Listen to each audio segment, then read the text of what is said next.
When Ethan realized the extent of the deceit behind their plan, he immediately understood that those slanderous accusations would not be what destroyed him. They would turn back and destroy the very people who created them. While he was away on assignment, the wife he loved had quietly constructed a perfect trap, one meant to strip him of everything he had. But no one has the right to rewrite another person's life with false allegations and then walk away without paying a price. Sometimes, justice arrives only when a person is strong enough to remain standing, even when the entire world believes he should fall. The bus pulled out of the station at dawn, leaving behind memories of 3 grueling years of military service. Ethan Miller sat by the window, his blue eyes following every scene that passed along the road. In his jacket pocket was an old, faded photograph of Laura standing beneath a red-leafed maple tree, her smile bright as autumn sunlight. He gently brushed his fingers across the picture, a warm feeling spreading through his chest. "I'm home, my love," Ethan whispered, as if Laura could hear him across hundreds of miles.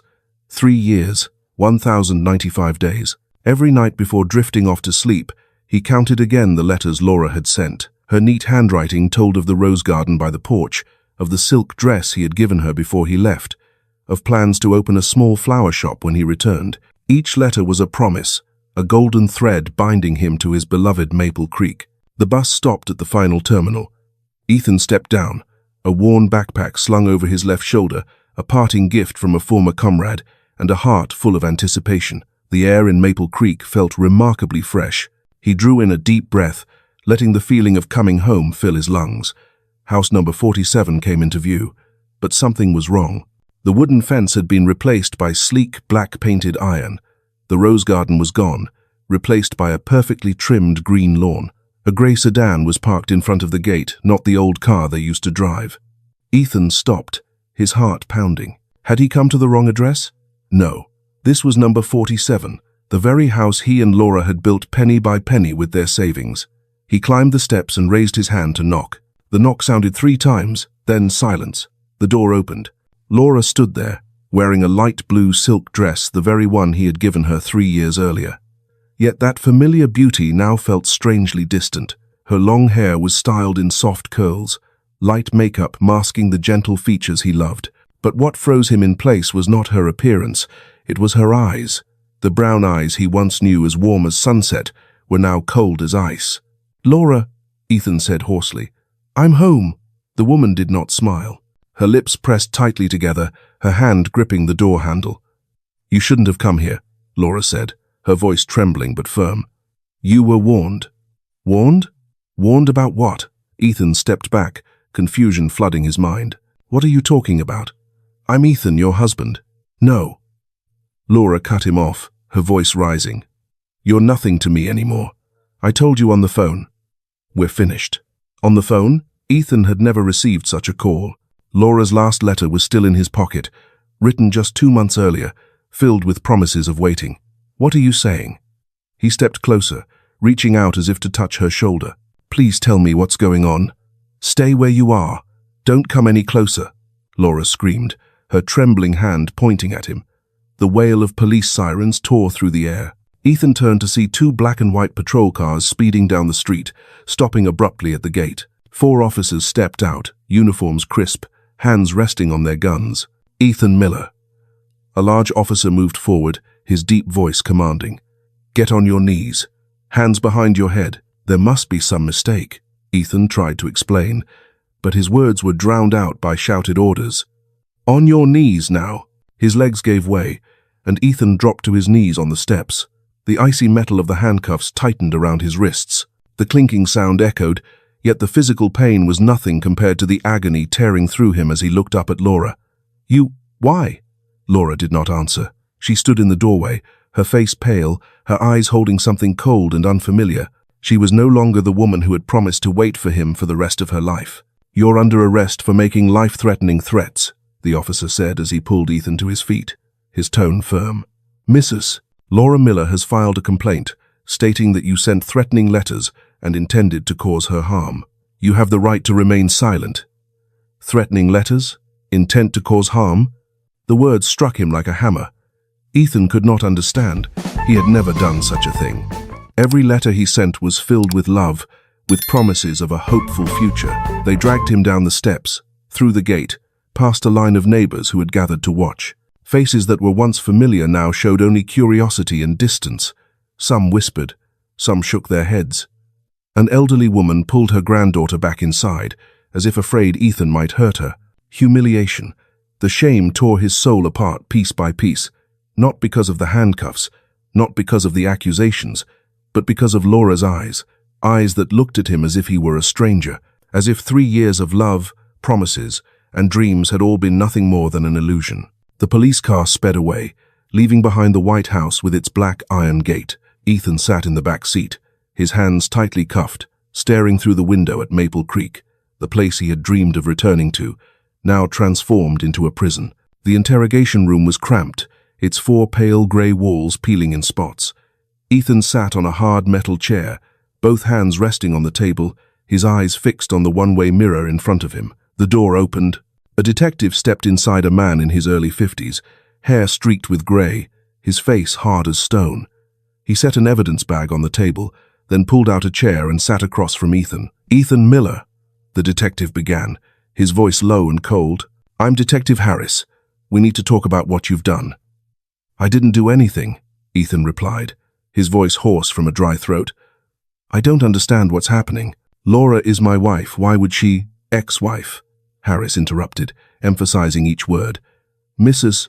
Laura Miller filed for divorce 6 months ago. You received the paperwork." "6 months ago?" Ethan shook his head forcefully. "No, I didn't receive anything. I was still getting letters from Laura," she said. "She was waiting for me." Harris did not respond. Instead, he opened the evidence bag and pulled out a stack of papers and a cell phone. He flipped through the pages, then stopped at a color printout. "Here," Harris said, sliding the paper across the table. "Messages you sent to Mrs. Miller over the past 3 months."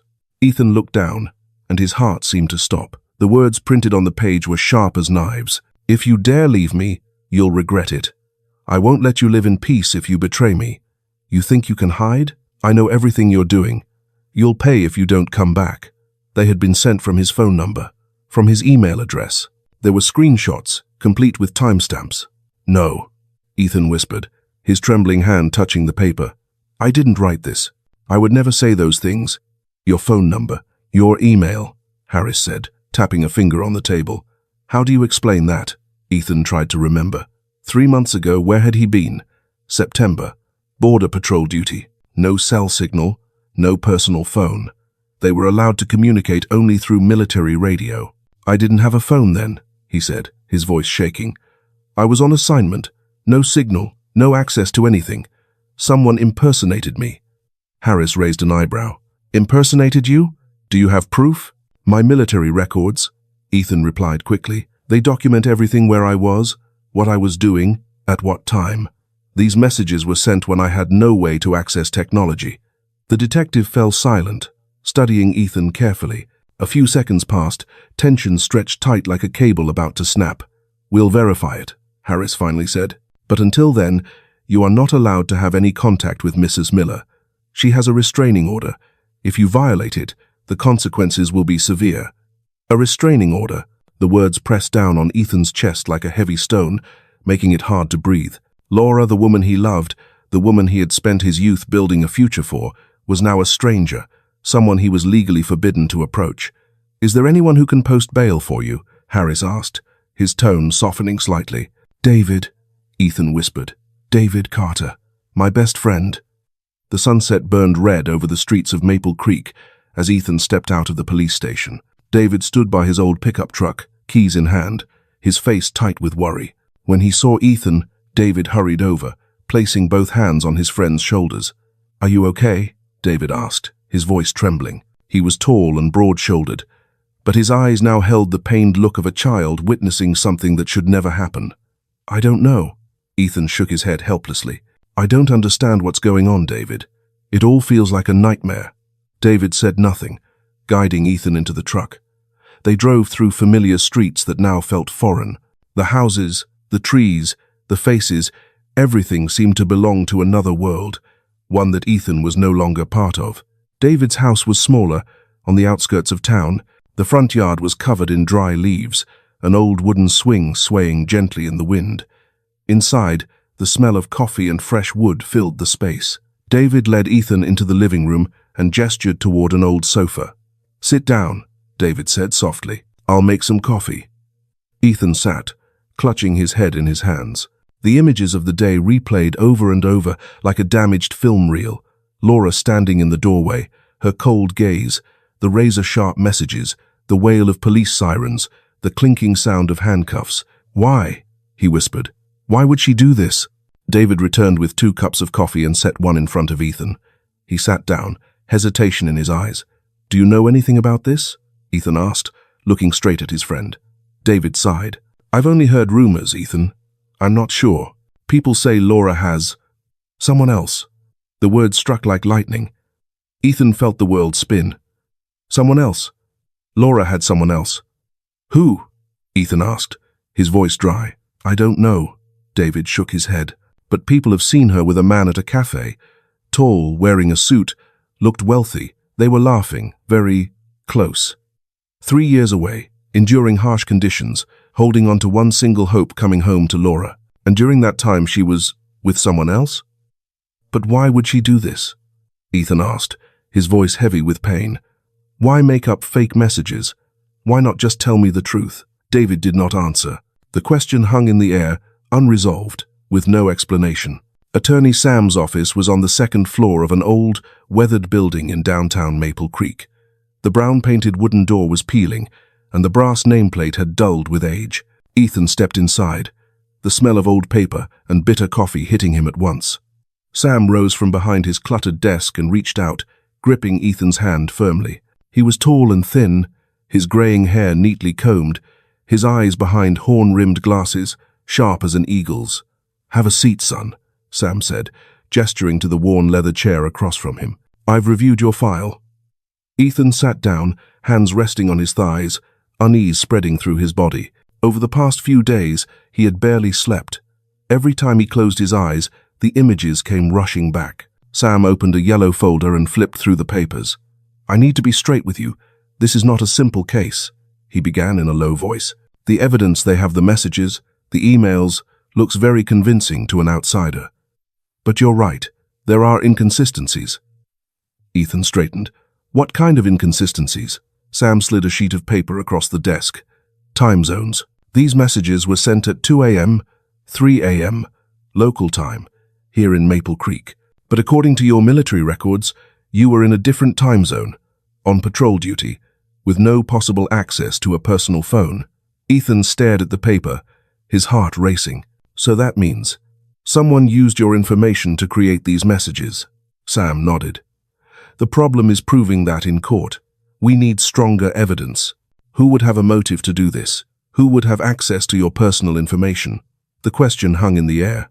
Ethan tried to think, but his mind felt wrapped in fog. Who? Laura. But why would she do this? To justify the divorce? To place the blame on him?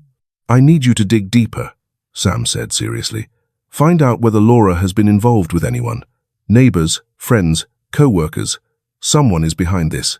Ethan stepped out of Sam's office, squinting as the bright sunlight hit his eyes. The streets of Maple Creek were busy at midday. People moved about in clusters, but when they saw Ethan, they fell silent, then quickly turned away. Whispers drifted past him like a cold breeze. "That's him, the guy who threatened his wife. They say he's dangerous. Poor Laura, living with someone like that." The words cut into Ethan's heart like salt on an open wound. He stood in the middle of the street, feeling as if the world was spinning, as if the ground were giving way beneath his feet. He wanted to shout, to tell them it was all a mistake, that he was innocent, but no one listened, no one cared. He hurried toward the car David had lent him, parked along the curb. His trembling hand opened the door, and he slid inside, locking it behind him. Only in the confined space of the car did he feel a small measure of safety. The world outside felt hostile, foreign. His phone buzzed, a message from an unknown number. Ethan opened it, and his heart nearly stopped. "You should leave this town. No one is going to believe you." He deleted the message, his hand still shaking. Who had sent it? Who was watching him? That evening, Ethan drove through the old neighborhood where he had once lived with Laura. He knew he shouldn't get close, but part of him needed to see the house, to feel what little remained of those memories. He stopped the car a few yards from number 47. Sitting inside, he looked through the windshield. The smooth green lawn, the black iron fence, warm light glowing from inside the house. Then the door opened. Laura stepped out, wearing a light beige sweater, and beside her was a man, tall, broad-shouldered, dressed in a neat grey suit.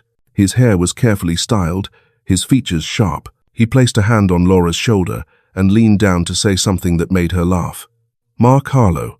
Ethan recognized him immediately, a neighbor who lived 3 houses away, a successful man in real estate, always polite, always smiling, and now, standing beside Laura like her protector. Anger surged in Ethan's chest, like embers burning beneath ash, but there was nothing he could do. He couldn't approach them. The restraining order stood like an invisible wall between him and the woman he loved. Mark bent down and kissed Laura's hair, a casual, intimate gesture. Laura did not pull away. Instead, she leaned her head against his shoulder. Ethan turned away, unable to watch any longer.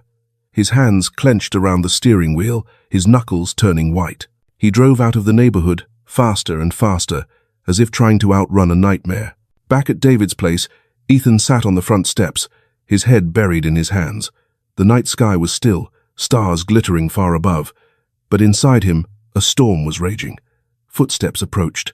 David came out and sat beside him, a bottle of beer in his hand. He offered one to Ethan, but Ethan shook his head. "You saw something, didn't you?" David asked gently. Ethan nodded. "Mark Harlow, he's with Laura." David was quiet for a moment, then sighed. "I'd heard rumors. They look very close." "Why?" Ethan asked, his voice filled with pain. "Why didn't she just tell me the truth? Why create fake messages and turn me into the villain?" "Maybe," David hesitated. "Maybe it was to give them a legitimate reason. If Laura just left you for another man, people would say she was unfaithful. But if you're the one making threats, the dangerous one, then she's the victim." The victim. Laura was not the victim. He was the one suffering. But the world didn't see it that way. All they saw was a former soldier who had come home under accusations of making threats. The 5th night at David's house, Ethan sat alone on the front porch steps, his arms wrapped around his knees, gazing up at the star-filled sky. The cold air cut through his thin sweater, but he felt nothing, numb. Both his body and his spirit were numb. The past few days had been like a never-ending nightmare. Every attempt to investigate seemed to lead to a dead end. Attorney Sam said it would take time. David reassured him that the truth would come out. But for Ethan, each passing day meant sinking deeper into the abyss.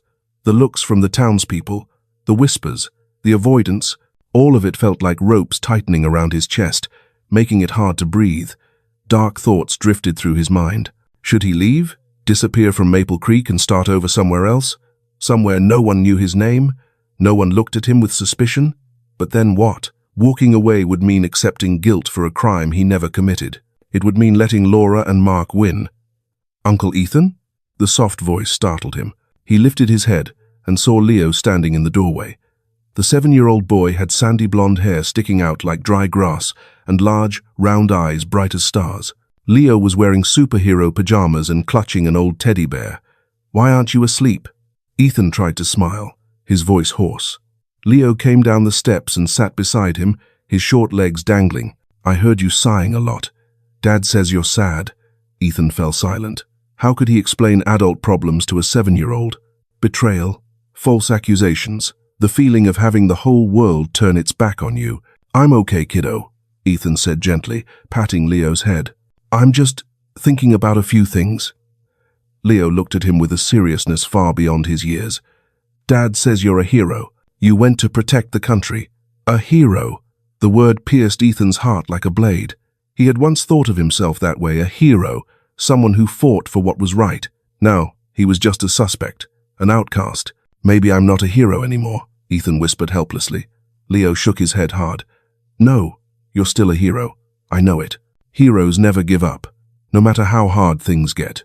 Those words, spoken by a 7-year-old, carried more weight than any adult reassurance. Ethan looked at Leo, his throat tightening. Leo reached into his pajama pocket and pulled out a small plastic soldier. It stood about 2 inches tall, painted green, holding a toy rifle in a guard stance. The figure had chipped paint and slightly bent legs, signs of time and affection from small hands. "This is my guard soldier," Leo said, placing it in Ethan's palm. "I'm giving it to you. It'll stand guard while you sleep, so you won't be scared anymore." Ethan looked down at the little plastic soldier in his hand. To Leo, it was a treasure, a companion, a symbol of courage, and now the boy was giving it to him, with complete faith that it would bring him peace. Tears welled up. Ethan couldn't stop them. Hot tears fell, not tears of surrender, but of gratitude, of hope being rekindled. "Thank you, Leo," Ethan said, hugging the boy, his voice trembling. "I'll take very good care of it." Leo smiled and ran back into the house, leaving Ethan alone with the plastic soldier in his hand. He sat there, staring at it, and inside him, something began to change. A small light appeared in the darkness. The will to fight, once nearly extinguished, flared back to life. He could not allow himself to fall, not for his own sake but for Leo, for the pure faith of a child. In that boy's eyes, he was still a hero, and heroes never give up. The next morning, Ethan woke with renewed determination. The plastic soldier stood on the nightstand in a steady guard position. He looked at it, gave a faint smile, and went downstairs. David was making coffee and turned around in surprise. "You look different from yesterday." "I figured it out," Ethan said firmly. "We need evidence, real evidence, not just statements or records. We need something concrete, something undeniable." David nodded. "What are you thinking?"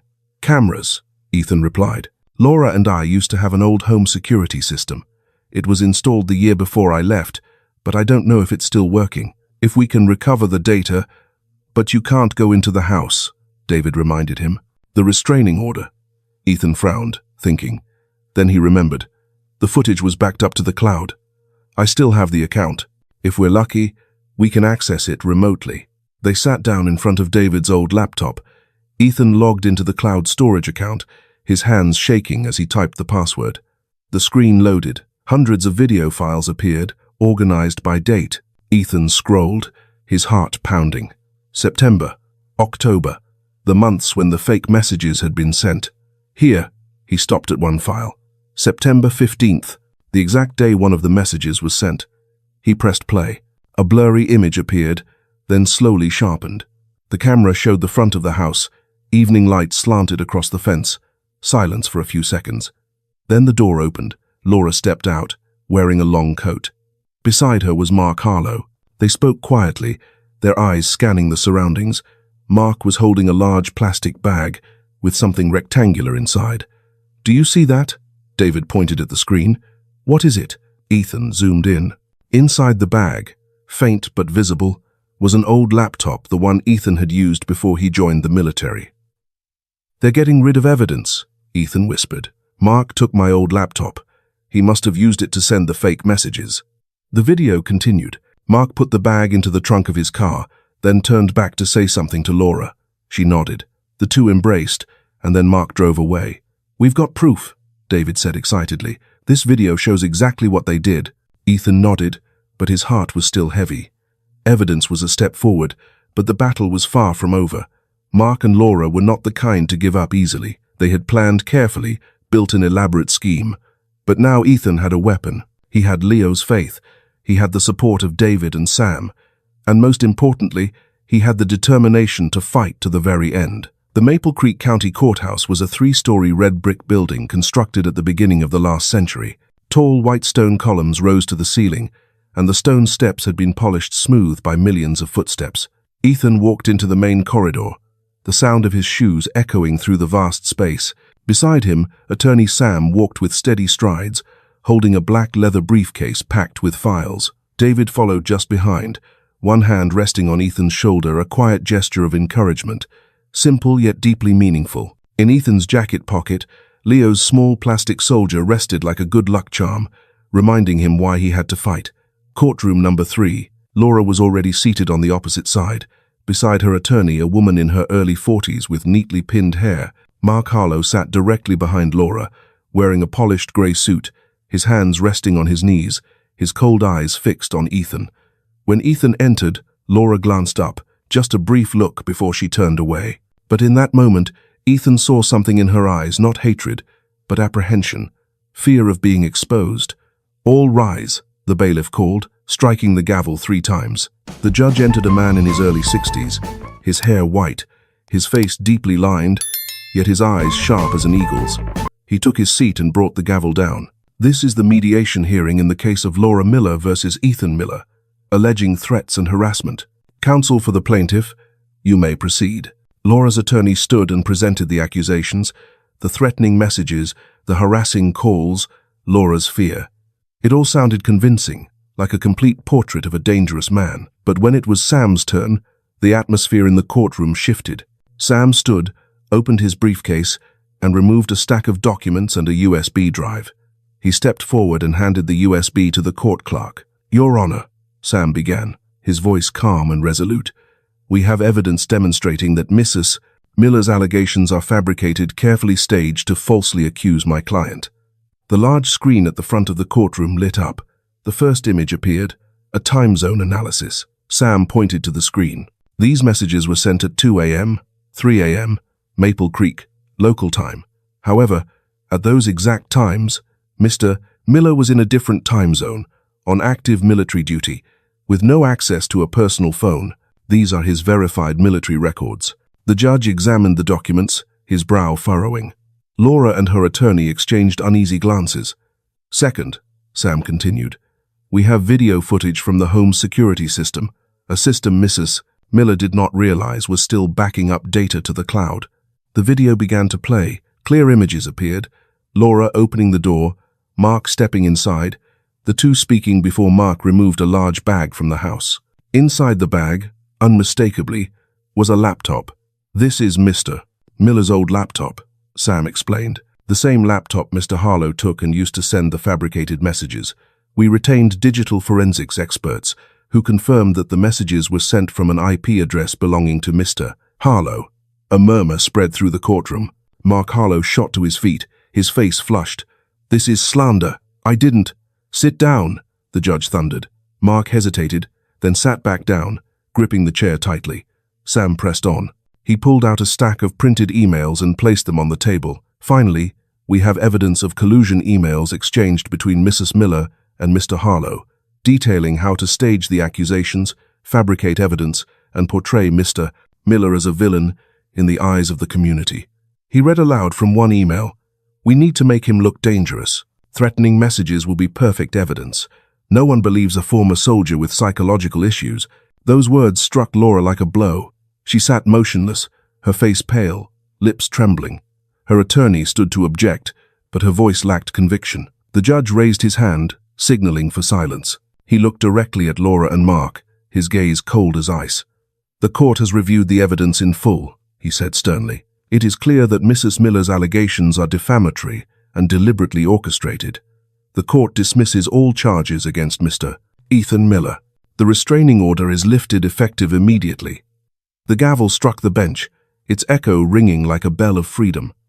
Ethan sat there, feeling as though time had stopped. The judge's words replayed in his mind. Dismissed entirely. Effective immediately. He had won. The truth had prevailed. Beside him, David gave his shoulder a gentle pat, smiling broadly. Sam nodded, pride in his eyes. But Ethan wasn't looking at them. He was looking at Laura. She sat with her head bowed, her hands covering her face. Her shoulders shook with quiet sobs. Mark placed a hand on her shoulder, but she pushed it away, stood, and hurried out of the courtroom.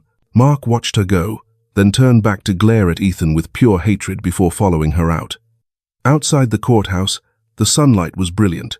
Ethan stepped out and drew a deep breath. The air was fresh and cool, filling his lungs. The crushing weight he had carried seemed to dissolve. The nightmare was over. "Uncle Ethan!" The joyful shout made Ethan turn. Leo came running, his small legs pumping, blonde hair flying in the wind. The boy rushed forward and wrapped his arms around Ethan's legs, his smile bright as the sun. "I knew it. I knew you'd win, because you're a hero." Ethan knelt and hugged Leo, feeling tears rise again, but this time they were tears of joy and relief. "Thank you, Leo. And thank you for your little soldier. He stood guard over me the whole time." Leo grinned and ran back toward David. Ethan stood and looked out over the streets of Maple Creek. People passing by slowed, looking at him differently now, not with suspicion, but with curiosity, even apology. An older man approached and extended his hand. "Mr. Miller, I owe you an apology for misjudging you. You're a brave man." Ethan shook his hand, warmth spreading through his chest. "Thank you, sir." David stepped up beside him, a hand on his shoulder. "You earned it, my friend. Things are going to be better now." Ethan nodded, though a trace of bitterness remained in his heart. He had won, but at what cost? Love destroyed, trust betrayed, and the beautiful memories that once defined his life were now nothing more than ashes. Dinner at David's house was the first meal since the court hearing that Ethan truly felt at ease. The faint aroma of grilled meat drifted from the kitchen, and Leo's laughter filled the room as the boy excitedly talked about school. Warm yellow light spread through the small living room, creating the sense of family Ethan had long been craving. "Uncle Ethan, will you take me to the park tomorrow?" Leo asked, his big round eyes shining. "I really want to play on the swings with you." Ethan smiled and ruffled the boy's hair. "Of course. I promise I'll take you." David set a plate of grilled meat on the table, smiling broadly. "You've earned a rest, Ethan. It's all over now." But just as the words left his mouth, a knock sounded at the door. Not a gentle knock, but loud and urgent. 3 sharp knocks, then silence. David looked at Ethan, worry in his eyes. He went to open the door, and Ethan felt his heart drop into a void when he saw 2 police officers standing outside the same 2 who had arrested him before. "Ethan Miller," the larger officer said, his voice cold, "you are under arrest on charges of assault. Please stand and place your hands behind your back." "What?" David shouted. "Assault who? He's been here the whole time. This is a mistake." "We have a warrant," the officer said, holding up a document. "Mrs. Laura Miller has filed a complaint stating that Mr. Miller assaulted her at the courthouse immediately after this morning's hearing." Ethan stood up, his head spinning. Assault? At the courthouse? He hadn't touched Laura. He hadn't even gone near her. "This is a lie," Ethan said, his voice trembling. "I didn't do that. I never—" "You have the right to remain silent," the officer interrupted, stepping forward. The metallic clink of handcuffs echoed, a chilling sound like a death knell. "No," Leo cried out, running over and clinging tightly to Ethan's legs. "Don't take my uncle away. He didn't do anything wrong." Tears streamed down the boy's face, not tears of anger or fear, but of helplessness. His wide eyes looked up, full of pleading. You promised you'd take me to the park." Ethan knelt down and wrapped his arms around Leo, his heart shattering into 1,000 pieces. "Be good, okay? I'll be back soon. I promise." But the promise felt hollow. Ethan knew it. This time was different. This time, the evidence would be more visible, more convincing. David gently pulled Leo away, holding the sobbing boy tightly. The officers pulled Ethan's arms behind his back and snapped the cuffs shut. The icy metal cut into his wrists like a blade. They led Ethan outside, across the porch and down the steps. Streetlights cast a dim glow on the wet pavement. A few neighbors stood watching, their expressions a mix of curiosity and disdain. Some shook their heads. Some whispered, "That's the second time. Cleared in court this morning, arrested again by nightfall. Maybe he really is dangerous." The words lashed at Ethan like whips, but he didn't react. He sat silently in the patrol car, staring out the window, feeling as though his soul had left his body. The police station again, the interrogation room again. But this time, there was no hope, no faith left. Detective Harris sat across from him and placed an evidence bag on the table. He opened it and pulled out several photographs. Ethan looked down, and a wave of nausea surged through him. Laura, her face marked with unmistakable bruises, one on her left cheek, another on her neck, her left hand swollen and red. Each photograph was an accusation. "Mrs. Miller says you did this right after leaving the courthouse," Harris said, his voice icy. "She claims you stopped her in the parking lot, restrained her, and assaulted her." "No," Ethan shook his head, his voice hoarse. "I didn't do that. I didn't even see her after court. I went straight back to David's house.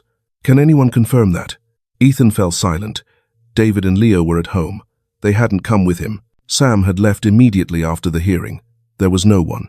Harris studied him carefully. "You know, I believed you once. I thought you were framed.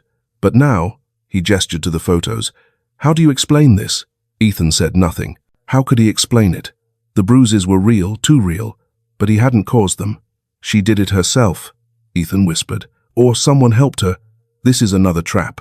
Harris sighed and gathered the photos. "You'll be held here until the next court date. This time, there will be no bail." The holding cell was cramped, containing only a hard bed and a toilet. The fluorescent light flickered, emitting a steady hum like a slowing heartbeat. Ethan sat on the bed, his back against the cold wall, staring up at the ceiling. Numb, completely numb. No anger, no pain, only emptiness. The first time he was arrested, he still believed in justice, believed the truth would come out. And it had. He had won. But only hours later, he had been dragged back into the abyss. Like a twisted play, repeating endlessly, Ethan pulled Leo's plastic soldier from his pocket. It still stood in its guard position, but now it looked small, powerless, just like him. He remembered Leo's eyes, the boy's tears, the promise about the park, a promise he didn't know if he could keep. Questions circled endlessly in his mind. Does justice really exist? Or is this world simply a place where the strong crush the weak, where the deceitful always prevail? He thought of Laura, the woman he had once loved, the woman he had trusted. Now she was willing to do anything, even hurt herself, to destroy him. Why? For Mark? For money? For the house? Or simply out of hatred? Ethan didn't understand, and perhaps he never would. Footsteps echoed in the hallway. The steel door opened. A young officer stepped inside, carrying a food tray. He set it down and looked at Ethan with quiet sympathy. "Eat," he said softly. "You need your strength." Ethan didn't respond. He didn't look at the tray. He just sat there, clutching the plastic soldier, staring out through the small barred window. Outside, the moon was high. Ethan gazed at it and wondered whether he still had the strength to keep fighting, or if this was the moment to let go, to accept that his fate was already sealed. Then, in his mind, Leo appeared, the boy with the bright smile and unwavering faith. "You're a hero, and heroes never give up." Ethan closed his eyes and gripped the plastic soldier tightly. No matter how dark the world became, no matter how distant justice seemed, he had to go on. Not for himself, but for that boy. For the pure faith of a child that should never be crushed by the lies of adults. Ethan opened his eyes and looked straight at the moon. This was not the end. This was just another battle, and he would fight it, even if he had to stand alone, even if the entire world turned its back, because heroes never give up. The third morning in the holding cell, Ethan woke as the first rays of sunlight slipped through the barred window. He sat up, his body aching, yet his mind felt strangely clear. The night before, after the dark thoughts had finally faded, he had slept not the sleep of a man in despair, but the sleep of someone preparing for battle. The plastic soldier lay beside him, still standing firm in its guard position. Ethan picked it up and studied every small detail. The soldier's stern face, eyes fixed straight ahead, no fear, no hesitation. "Heroes never give up," Ethan whispered, as if reminding himself. Keys jingled. The door opened. Detective Harris stepped in, his expression serious. But there was something different in his eyes, no longer absolute suspicion. "Miller," Harris said. "Interrogation room. Your attorney is here." The third time in the interrogation room. But this time, Ethan did not sit like a broken man. He sat upright, both hands on the table, his gaze calm and steady as he looked straight at Harris. Sam entered, the familiar leather briefcase in hand. He sat beside Ethan and gave him an encouraging look. "I've reviewed the file," Sam said to Harris, "and we have a few questions." Harris opened the folder and flipped through the photos of Laura's bruises. Mrs. Miller filed her complaint at 5 p. He meant yesterday, immediately after leaving the courthouse. She claims Mr. Miller stopped her in the parking lot and assaulted her. 5 p.m., Sam repeated, jotting it down. "Detective Harris, are you aware that the courthouse has a security camera system?" Harris frowned. "Yes, but we request the parking lot footage from the courthouse," Sam said firmly. "From 4 to 6 p.m. yesterday. If Mr. Miller truly assaulted Mrs. Miller, the cameras will show it." Harris fell silent, looking at Sam, then at Ethan. Hesitation began to surface in his eyes. Ethan spoke, his voice unusually calm. "I did not touch Laura. I left the courthouse and went straight to David's house. I didn't stop. I didn't turn back. If she has bruises, then either she did it herself or someone helped her." "Herself?" Harris repeated skeptically. "Do you know what those bruises look like? They're serious. No one does that to themselves." "Desperate people do desperate things," Ethan replied, his eyes never leaving Harris. "She fabricated the messages. She staged the first accusation. Why would this be any different?" Sam nodded and pulled out a thick file. "We hired an independent forensic physician, Dr. Helen Moore, to analyze the photographs. And there are several irregularities. He slid a document across the table. It was Dr. Moore's report, with key lines highlighted. The bruising on the cheek and neck shows inconsistent coloration, Sam read aloud. Typically, bruises from real blunt force trauma appear darker in the center and fade outward. These marks, however, are uniform in color, suggesting the possible use of cosmetics or artificial coloring. Harris looked up sharply. Cosmetics? Yes, Sam continued. Furthermore, the timing doesn't match. If Mrs. Miller was assaulted at 5 p.m., the bruises would not be that pronounced in photographs taken just 30 minutes later. Genuine bruising usually takes several hours to fully surface. Ethan looked at Sam, hope rising in his chest. He had found the crack, the opening. Harris studied the report, his expression grave. He tapped his finger on the table, thinking, I'll request the parking lot footage, and I'll ask Mrs. Miller to come in again. 2 days later, Ethan sat once more in the interrogation room. But this time, the air felt different, no longer suffocating. Sam sat beside him, confident and composed. David was allowed to sit behind them, one hand resting on Ethan's shoulder, a silent gesture, but a powerful one. Harris entered, followed by a female officer carrying a laptop. They placed it on the table and opened a video file. This is the courthouse parking lot footage, Harris said. From 4 to 6 p.m., 2 days ago. The video began to play. The screen showed a wide parking lot, rows of cars lined up neatly. In the upper right corner, a timestamp appeared. 4:45 p.m. Ethan appeared on the screen. He exited the courthouse alone and walked briskly toward David's pickup truck. He didn't stop. He didn't look back. He opened the door, got in, and drove away. Timestamp, 4:48 p.m. The video continued.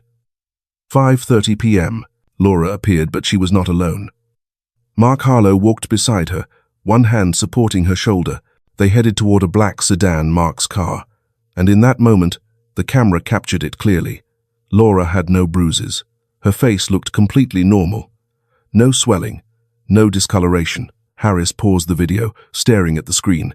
Then he turned to the yellow envelope on the table, the evidence Laura had submitted, the photographs showing obvious bruises. It doesn't match, Harris said coldly. Not at all. Sam stood. Now it's clear, Detective Harris. Mrs. Miller staged everything.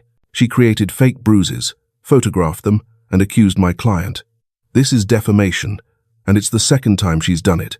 Harris nodded and closed the laptop.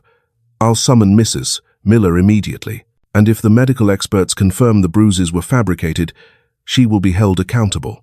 Ethan exhaled, feeling some of the weight lift from his shoulders, but not entirely. He knew Laura and Mark wouldn't give up easily. They had gone too far, done too much. And people like that, when cornered, were more dangerous than ever. That evening, Ethan was released back to David's house. As soon as he stepped inside, Leo ran out and wrapped his arms around Ethan's legs. This time, there were no tears, only a radiant smile. You're home. I knew it. I knew you'd come back. Ethan hugged the boy, warmth spreading through his heart. Did you keep the guard, soldier? Leo nodded eagerly. Yes. I put it by my bed every night, and I told it you would come home. Ethan smiled and ruffled the boy's hair. Then he looked up at David, the loyal friend who had stood by him through the darkest days. Thank you, Ethan said, his voice thick with emotion. Without you, I would have... Don't say it. David cut in with a smile. We're brothers. Brothers don't abandon each other. That night, Ethan sat by the window, looking out at the star-filled sky. The plastic soldier rested in his palm, still holding its guard position. He thought about everything he had endured, the shocks, the betrayals, the moments of being pushed to the brink. Yet he was still standing, not because he was stronger than others, but because he had a reason to fight. Leo, David, his own honor. He wasn't fighting to win Laura back. She had chosen her path. He was fighting to protect the name Miller, the name he, David, and Leo carried, so that one day, when Leo grew up, he could proudly say, "My uncle is a hero," and he never gave up. The final trial took place on a crisp autumn morning. Golden leaves covered the courthouse grounds, forming a shimmering carpet beneath the sunlight. Ethan walked into the familiar hallway, this time with a steadier stride. Beside him, Sam carried his leather briefcase, packed with evidence. David followed behind. Holding Leo's hand, the boy had been granted a special day off from school to witness this historic moment. "Uncle, you're going to win, right?" Leo asked, his wide eyes looking up at Ethan. Ethan knelt down and met the boy's gaze.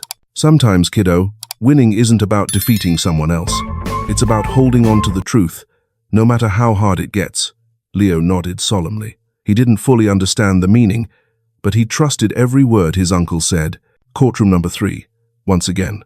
But the atmosphere was entirely different today. The gallery was nearly full. Townspeople had come to witness the conclusion, some out of curiosity, others in search of the truth. Laura sat at the defendant's table, her face pale, her hair loose and unkempt, nothing like before. Beside her, her attorney sat rigid, pen in hand but not taking notes. Mark Harlow sat alone a few seats away, his face drawn and hollow, like a man who had lost his soul. The judge entered. This time, he didn't need to strike the gavel to call for order. The room was already silent, as if everyone were awaiting a historic verdict. This court will now review the renewed charges in the case of Laura Miller versus Ethan Miller, the judge began. Before proceeding, the court has new evidence to present. Sam stood, holding a USB drive. He walked to the podium and handed it to the clerk. The large screen lit up. "Your Honor," Sam began steadily, "we have an audio recording recovered from Mr. Mark Harlow's phone. This recording was restored by digital forensics experts after Mr. Harlow attempted to delete it." A murmur spread through the courtroom. Laura turned to look at Mark, panic filling her eyes. Mark lowered his head, unable to look back. The audio played. Laura's voice rang out tense and sharp. "You have to make it look real, Mark. The bruises have to be obvious. We can't let anyone doubt it." Mark's voice replied, uneasy. "Are you sure?" "What if they find out?" "They won't." Laura cut him off. "I'll take the photos right away. Then we'll erase every trace. Ethan won't have any way out." "But does it hurt?" "A little pain is nothing compared to what we'll gain. The house, the insurance money, all of it will be ours." The recording stopped. Absolute silence filled the courtroom. People looked at Laura now not with sympathy, but with disgust. Sam continued. "We also have a report from an independent forensic physician. Dr. Helen Moore re-examined the photographs and confirmed that the bruises were created using professional cosmetic makeup, the type commonly used in film and television to simulate injuries." The judge looked down at the file, then straight at Mark. "Mr. Harlow, do you have anything you wish to say?" Mark stood, trembling. His face was ashen, his hands gripping the edge of the table. In that moment, the confident image of a successful businessman collapsed, leaving only a broken man. I confess," Mark said hoarsely. "Laura asked me to help her. She said Ethan was dangerous, that she was afraid of him. I believed her. I loved her." Laura sprang to her feet. "No, don't lie. You agreed to it too." "Order." The judge struck the gavel hard. But Laura didn't stop. She turned to Mark, her eyes red. "You promised you'd stay with me. You said we'd have a new life." "I'm sorry." Mark shook his head, tears streaming down his face. "But I can't keep lying anymore. We staged everything. The fake messages, the fake bruises, all of it." Laura collapsed back into her chair, burying her face in her hands. Her shoulders shook, but there were no sobs, only a terrifying silence, the silence of someone who knew she had lost everything. The judge struck the gavel, his voice stern. "The court has reviewed all evidence. It is clear that Mr. Ethan Miller was deliberately and seriously defamed. This court fully exonerates Mr. Miller. All charges against him are dismissed. Mrs. Laura Miller and Mr. Mark Harlow will face charges of defamation, fabrication of evidence, and contempt of court." The gavel fell one final time, its echo ringing like a declaration of justice. Outside the courthouse, Ethan stood on the steps, breathing in the fresh air. Warm sunlight poured down, washing away the dark months behind him. Beside him, Leo jumped up and down, waving his arms like wings. "You won! You won!" David clapped Ethan on the shoulder, grinning. "You earned it, my friend." Sam stepped out and extended his hand. "You were very brave. Many people would have given up under those circumstances, but you didn't." Ethan shook his hand, gratitude overflowing. "I couldn't have done it without you, without David, and without Leo." Behind them, the courthouse doors opened. Laura emerged, escorted by police. As she passed Ethan, she stopped for a moment and looked at him. In her eyes there was no pride, no hatred, only emptiness, and regret that came too late. "Ethan," she whispered. Ethan looked at her not with anger, but with pity. This woman had once been his love, his dream. Now she was only a ghost of the past, a soul corroded by greed, having lost everything of value. "I forgive you," Ethan said softly. "Not because you deserve it, but because I need to be free." Laura said nothing. She lowered her head and let the officers lead her away. Mark Harlow followed behind, his face slack, like a puppet with its strings cut. Ethan watched them until they disappeared into the police car. Then he turned back toward Maple Creek, the town that had once felt foreign, now slowly returning to familiar colors. Leo ran up, holding the plastic soldier, the gift he had once given his uncle. "Uncle Ethan, I want to give this back to you, so you'll remember that you're always a hero." Ethan knelt down and accepted the small soldier, tears welling in his eyes. But this time, they were tears of release, of pure joy. "Thank you, Leo. I'll keep it forever." 2 weeks after the trial, Ethan stood in front of house number 47. David's old pickup truck was parked along the curb, its engine still warm. The black iron gate Laura had once installed was gone, leaving empty bolt holes in the concrete posts. The once smooth green lawn was beginning to mingle with weeds, no longer cared for with the same precision as before.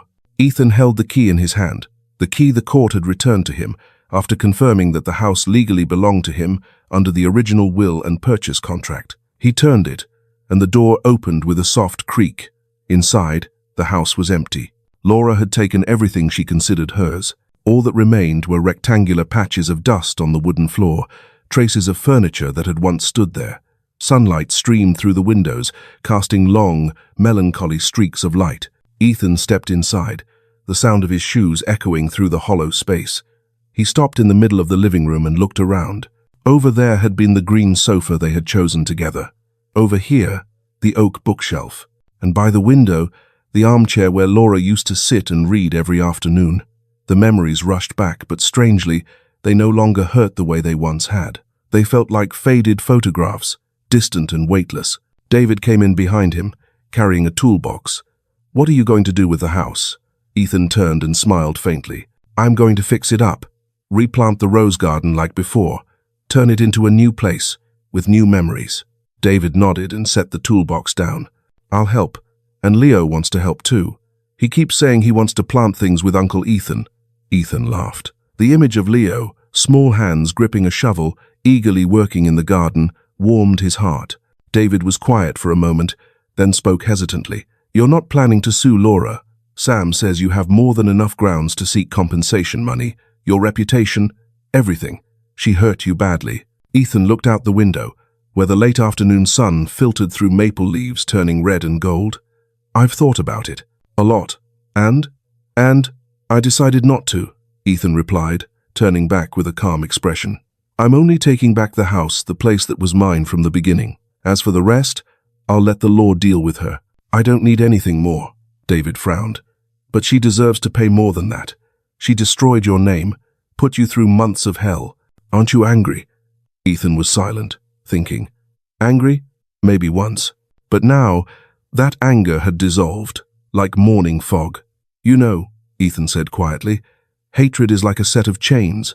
It binds both the one who hates and the one who is hated. If I keep suing her, keep looking for revenge, I'll stay tied to the past forever, looking back at what was lost, at what hurt.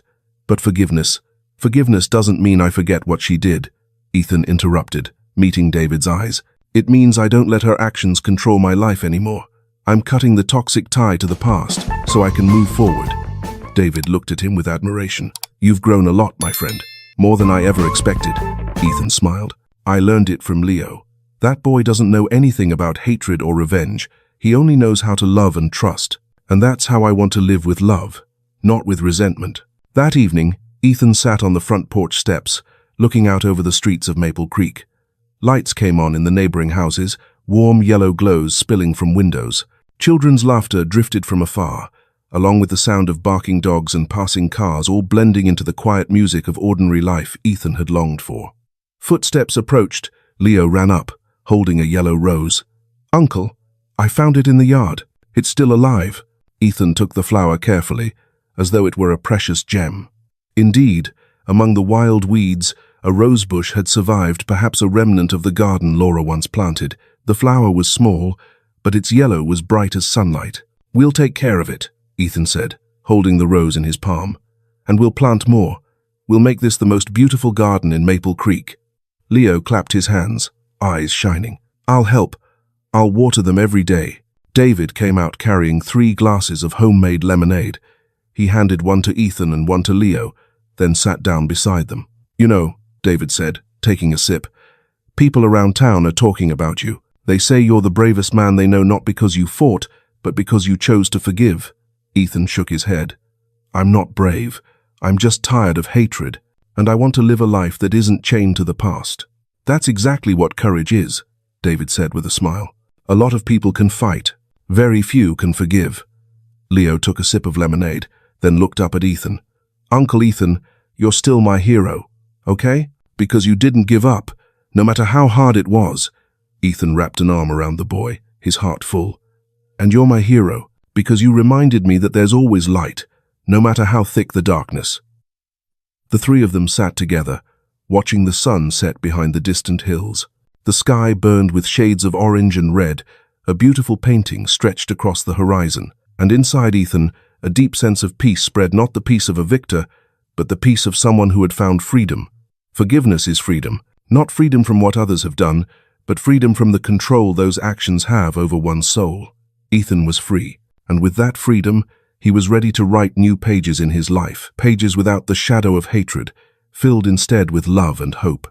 House number 47 still stood there, empty yet full of possibility. Just like Ethan's heart weathered by storms, but now ready to welcome something good. And as the first star appeared in the evening sky, Ethan whispered a quiet word of thanks to David, to Leo, to Sam, and to himself for not giving up. The journey was not over, but now he walked it with unchained feet, finally free. Ethan's story is a reminder that justice sometimes arrives very late, but steadfastness and kindness are never in vain. Amid betrayal, false accusations, and despair, he did not prevail through hatred, but through truth, courage, and the capacity to forgive. And it was in the journey of clearing his own name that Ethan rediscovered what mattered most of all: freedom of the soul and faith in humanity. Out there are still people who are misunderstood, pushed to the brink, and fighting in silence. If this story resonates with you, follow the channel to continue walking alongside stories of justice, healing, and hope. Please like and share this video because it may become a light for someone living through their darkest days. Do not give up in the face of injustice, and never lose faith in the truth.